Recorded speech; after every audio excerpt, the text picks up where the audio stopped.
We've had lots and lots of questions come in. Our staff who are working at the back of the room are having a hard time keeping up. And of course, each of you shared wonderfully well and have generated lots of just great gratitude for what you've shared with us, as well as questions that we want to ask about. So I'm going to start with this one here, and Quincy, I'll start with you, and maybe Sarah, you've got a perspective on this, but is there anything that is causing this increase of anxiety among students?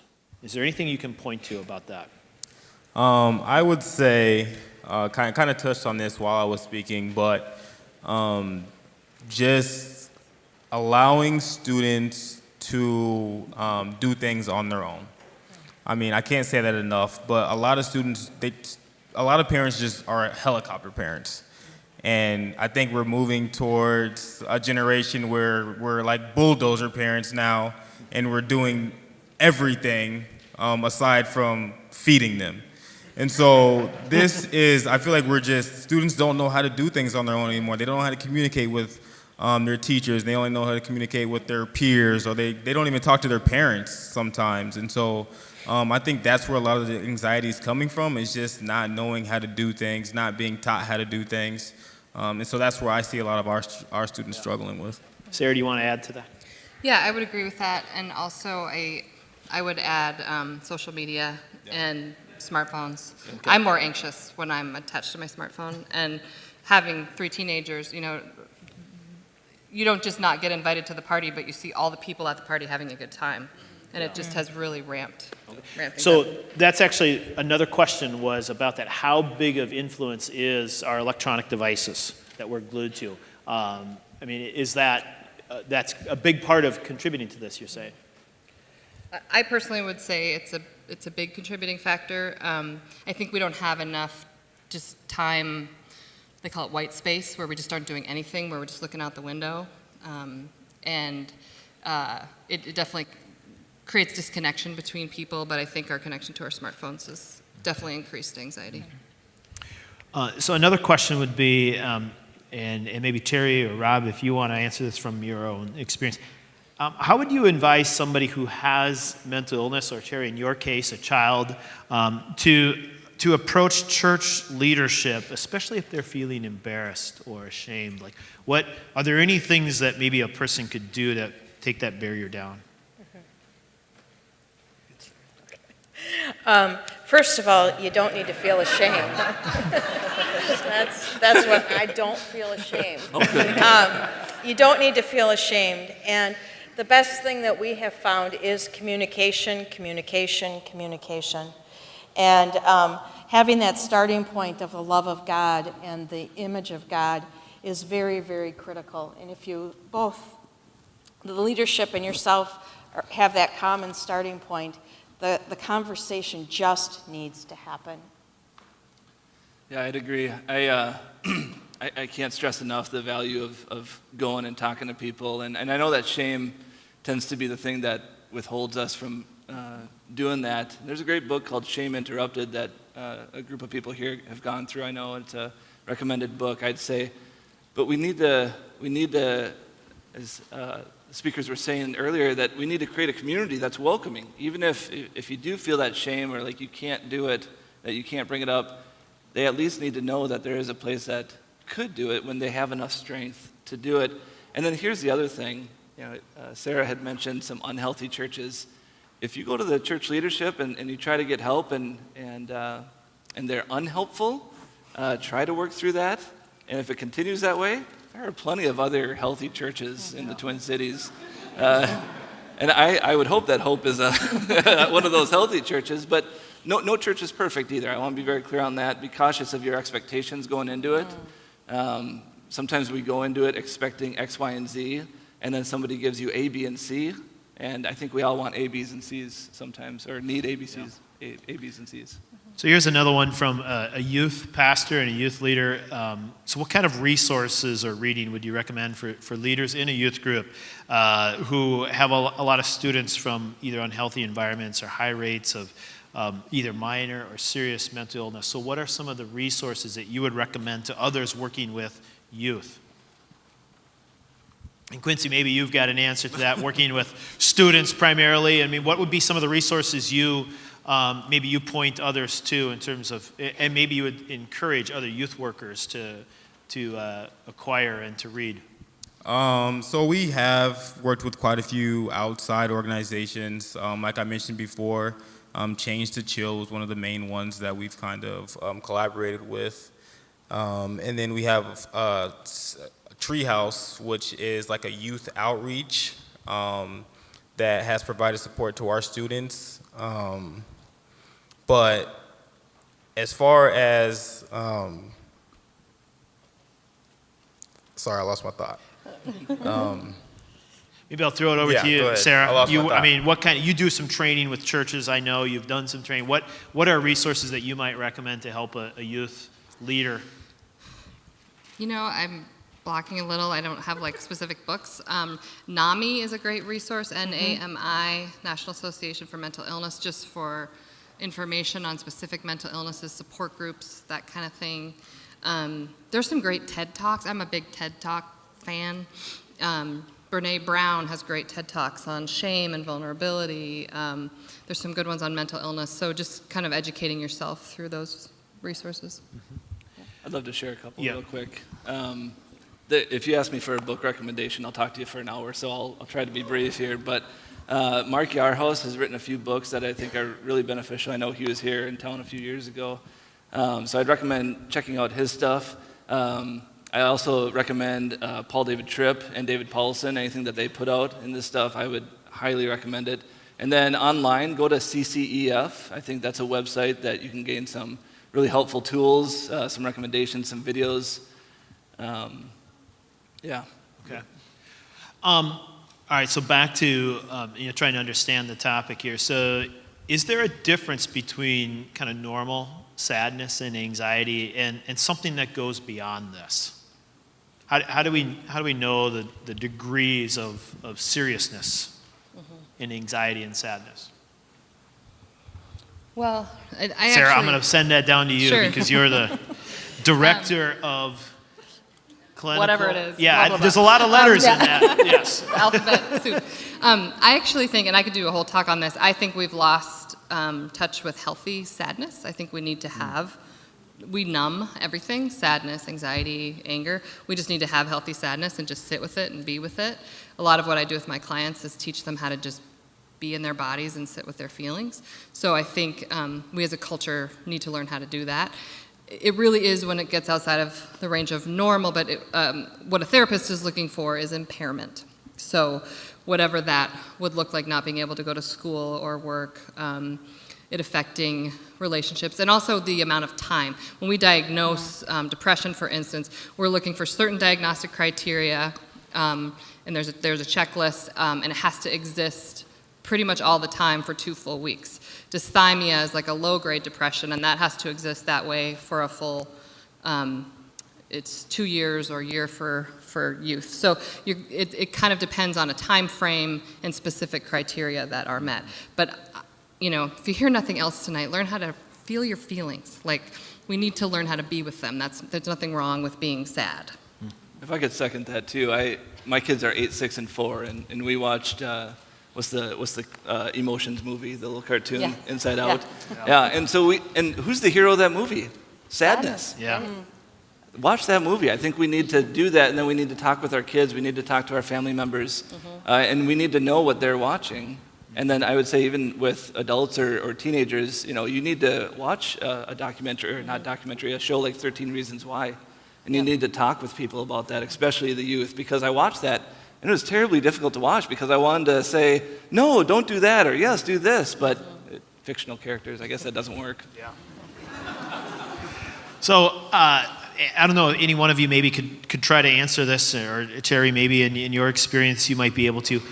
What can you do when a family member refuses to acknowledge that he or she struggles with mental health? Is there, how do you, and maybe all of you have had some experience in trying to walk this through, but so how do you help somebody who's struggling to accept that? It is a journey, and there is no easy answer for that. in our case, we have had that happen where my son or sons have not wanted to have treatment, and it's been disruptive to the family. And how did we deal with that? All we could do was control ourselves and worked on ourselves and our ability to address the mental illness with them and to come to radically accept that mental illness. And that was the starting place. And when they weren't getting the same response back from us that they anticipated, things started to shift. And then they began to engage. Yeah, and just to second that, I mean, just accepting, like you said, accepting that mental illness, but then just never giving up. And so I feel like a lot of times it's easy just to give up if somebody doesn't want to do something and say, okay, well, you deal with it on your own. And just for an example, I have a student who was so adamant about going to get help and treatment and was just so against it and would tell me all the time how much she hated it and this and that, but then finally went, and after she went, it was just like a big weight off her shoulders. So I think that once they finally come to realization that treatment is okay, you're not going to be judged, and this is what's actually going to help you, that's when you'll see those results coming in the end. Well, just one other thought on that is I think it's really helpful to tell people how their behaviors make you feel. So a great way to do that is, when you do X, I feel Y. And so it's not blaming, but it's also letting them know what being in relationship with them feels like. And I think it's okay to do that. It's speaking the truth in love when we do that. Sarah, here's a question for you, and it's got a bunch of letters in it, so that I don't know about. Have you seen God heal a major mental illness like FASD or BPD or bipolar? And have you seen God heal a major mental illness? And what's your experience or thoughts about that? Yes. And one thing I want to say is the idea that a mental health healing or a medical healing is no less a miracle or a healing than one that happens at the altar at church. I really believe that. I hope you all do too. I have had the privilege of getting to undiagnose people from borderline personality disorder.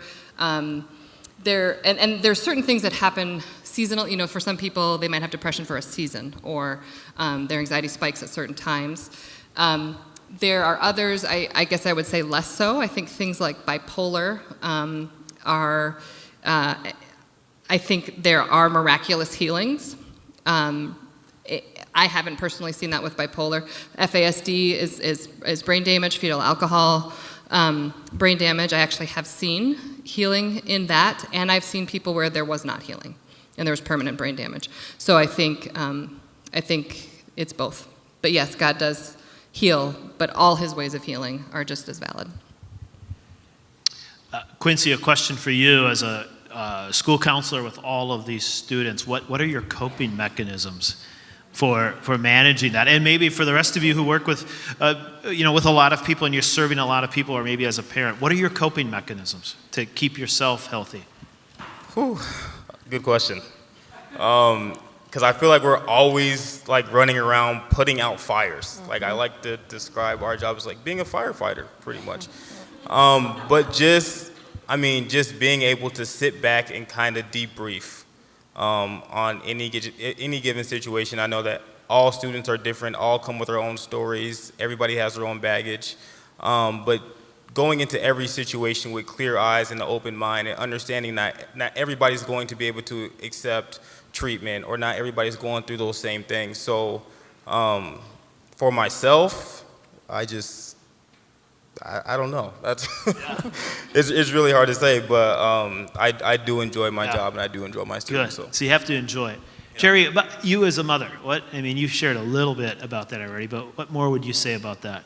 Well, a couple of things. One thing that I tend to practice as much as I can is to celebrate the small wins that my son has and just revel in those things, and that's a way to cope for me. And then the other is respite. We have actually used services so that our son is away for a weekend or so that we can breathe a little bit easier. And then when he got to the place of not going that direction anymore, then mom started to take a respite and go away for a couple of days at a time. So. several of you, when you were talking, you talked about the need to eliminate stereotypes surrounding mental illness. So I'd love to hear a couple thoughts about what are more suggestions about how we do that, ways to eliminate stereotypes around mental health. Let me go. Okay. Jump in. Yeah. So I think, like I said before, just being comfortable, being uncomfortable, and talking about it. I think that it's not talked about enough, and so that's where the stereotypes come about. Yeah, that's my piece for it. Yeah, I think I would agree with that. We just have to talk openly about it. I also think we'd have to be careful with our language. You know, a lot of people throw out language like, oh my goodness, he's so bipolar, or he's so schizophrenic, or whatever, and that just contributes to the stigma. But I think we need to talk openly about it as if it's not any different than other kinds of illness. Rob, you mentioned a book a little bit earlier. Could you repeat the title of that? It was by Mark Yarhouse. Was that the one you were referring to? No, Shame Interrupted was by somebody else. I can't think of the author. Is it Paulson? Ed Welch. Oh my goodness, Ed Welch. How did I leave him off the list? He has some phenomenal stuff as well. Yeah. But specifically, Mark Yarhouse was asked to write books specific for youth leaders. So again, David Paulson, Ed Welch. Thanks for that. Paul David Tripp. You can get all sorts of great resources. You can also get all sorts of kooky resources, so be very cautious and maybe run that through a friend, a trusted voice, a pastor, the Bible, something like that. Yeah, that's right. There's The some Bible. There's some It strange is our stuff, guide man. for faith and It's living. strange. It needs to be. Okay, let's talk about this. What kind of advice would you give, and this happens, what kind of advice would you give for responding to someone who discloses suicidal thoughts? Well, first, there is a myth in our culture that if you talk about suicide, it increases people's suicidality. It's actually not true. It tends to be the opposite. So talking about it openly. Many of my clients are suicidal, so I think just talking about it openly, I can think through all my clinical answers, but really safety has to be of primary concern. I'm actually a big fan of, this is not scientific at all, but listening to your gut. And if something tells you something's off, especially like a youth, or if something has changed, eating behaviors, sleeping behaviors, something's erratic, that it's just different, pay attention to that. And then, of course, I encourage them to seek out resources, or, say, you know what, I don't know if I feel like you're safe tonight. Can I spend the night? But always prioritize safety, but also insist. Unfortunately, there are people where suicide kind of becomes a thing where it gets kind of thrown out there so people will respond. And we actually, in the treatment I do, we never use the word manipulation. We are very non-judgmental in our language, because it's not meant to manipulate. It's meant, people are suicidal because they have a problem and they're in pain and they think it's a solution. And so what we need to do is help them come up with other solutions for their pain and their problems so that suicide doesn't seem like a viable solution for them. So come alongside them. I get that you're in pain, that you're hurting, that it's dark. What can I do to help? And insist on safety and treatment. Rob, you shared really openly about your own story and struggle. So how has that helped you in helping others? Now you're in a congregational context where you have friends in your community. How has that helped you being able to help others? Yeah, I'd say the difficulties and the things that God has brought me through has definitely given me a different perspective, and I think that's true for anybody. If you go through something, you're able to speak into it differently. And so it has been good. I've been a guy that's been able to, hey, yeah, you can go connect with this guy because of fill in the blank. But to answer the previous question in connection with this, usually if somebody brings that type of stuff up to me, I thank them, and I really try to show them care and respect, just because it takes so much to be able to admit that to somebody. And then, as you said, if you feel like they're a danger to themselves, you stay with them. You shift the world around to do that, because you don't want anyone to take their own life. And so what are we willing to sacrifice for people, I think is a really important thing. One note about suicide, it's usually very impulsive, and people decide to do it and do it within 20 minutes. And one of the greatest factors is alcohol. So to just keep that in mind, it's often very impulsive. With teenagers, you really need to prioritize safety. Quincy, a question for you. What kind of options are there for counseling for students if there isn't insurance available, or people with low income? I don't know if you've got resources, maybe Sarah or others of you know of resources, but where could you point individuals to if they don't have insurance available? So I know that through some of the agencies that we do work through, they do work with those families if they don't have insurance. Generally, we try to cover it some way through the school. So we know if those students on like free and reduced lunch or something like that, we can provide that extra support for the student or family. I Sarah, don't you know wanna of a add lot to of that? resources, but I know that there's like Minneapolis, the Walk-In Counseling Center, that's staffed by volunteer therapists. And then sometimes churches will help pay to cover. And a lot of providers will do sliding fee scales as well.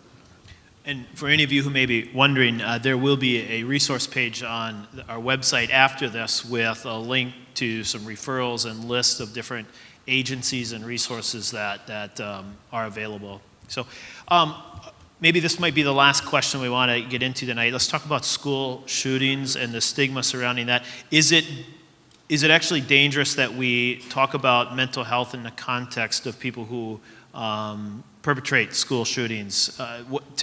Share a little bit about that. Quincy, you mentioned that in your talk. Is it dangerous for us to kind of publicize the mental illness that sometimes surrounds a person who commits a school shooting?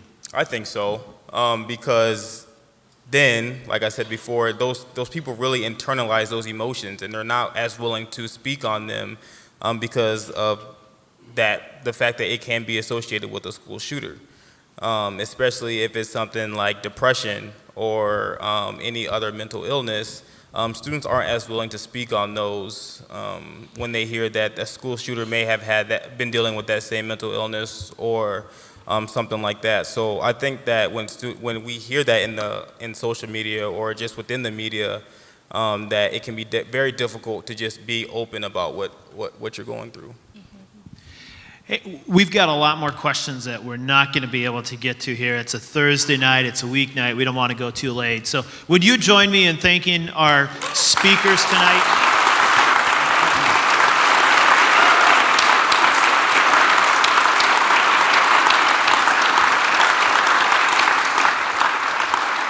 You've really done a wonderful service to all of us and to the church as we seek to how do we engage mental health. So thank you. I want to just point out a couple follow-up resources that should be available to you. So if you look up on the slide, one of the things, there are other groups out there in the community. New Hope Church, who's in our network, they are actually hosting a series on Sunday evenings of some community forums where they are talking about this the next couple Sundays, and so that's available out there for you. Right here at Hope Community Church, there is a group that does meet and called Restoring Hope, and so that's a resource that you could plug into as well. And then I mentioned that on our website we would have a link to some resources as well that you could go to and look at. So, and I mentioned if you registered for the event tonight, you're going to get an email from us. In there, we've got a little survey, a Survey Monkey, where we'd love to hear your feedback. Love to hear your feedback on how you'd evaluate this. And we've got a box in there for you to suggest other topics, other things that we might talk about here at Transform Ideas. If you'd go to the next slide, I want to just mention a couple things that we are doing at Transform Minnesota that we're really excited about, and maybe you would be interested in knowing about upcoming this fall. We are very excited to be hosting Bryan Stevenson in November at a conference that's going to be called the Do Justice Conference. It'll be a leadership conference during the day with a public forum open in the evening. If you watched 60 Minutes probably 2 weeks ago, you might have seen Oprah Winfrey interviewing him on that show. And so we are so excited to be able to have Bryan Stevenson come here to Minnesota. this evening. I'm going to invite Pastor Billy Russell to come to the stage and close us in prayer. At Transform Minnesota, we are privileged to have a gifted board of directors and people from many different churches connected to our network helping us out. And Pastor Billy Russell is the senior pastor of Greater Friendship Missionary Baptist Church right here in Minneapolis. He's also the president of the Minnesota State Baptist Convention, and we're honored to have him on our board. And I've asked him if he would close us and send us home with a prayer of blessing tonight. Let us pray. It's Thursday night, so we're going to pray like this. God, how we thank you for who you are, what you've done, for what we know you're going to do. How we love you tonight. We thank you for every speaker. Thank you for their stories. It's touched us so very deeply tonight. And as we leave from this place, we ask that you would forgive us for every one of our sins. For God, we, after learning what we've learned tonight, we know we've fallen short, we've sinned. Forgive us and help us to leave here tonight knowing that you are love. And we should have that same kind of feeling, that same kind of thought for everybody, all of God's children. Go before us now and make all these crooked places straight, and God, break into our lives in a fresh way every day. In your name, Jesus, we pray. Amen. Good night.